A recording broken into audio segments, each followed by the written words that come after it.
নমস্কার বন্ধুরা, মিনা মাসির রান্নাঘরে আপনাদের সবাইকে স্বাগতম।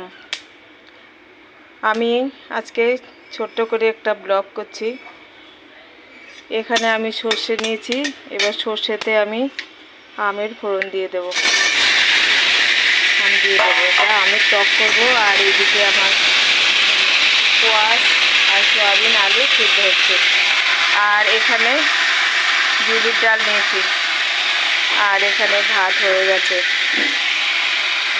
বন্ধুরা দেখেন কত বড় আম সব পড়ে যাচ্ছে। এবার তো বৃষ্টি প্রচণ্ড কম, সেই জন্য সব আম পড়ে যাচ্ছে।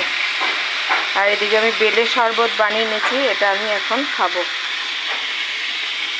আরেকটা কথা বন্ধুরা, আমার খুব দুঃখের বিষয় এই যে আমার এটা বাড়িতে বেল গাছ হয়েছে, প্রচণ্ড বেল হয়েছে। এই যে আমার এই বেসিনের পেছনেই আর কি, এই বেল ভর্তি ছিল গাছটা।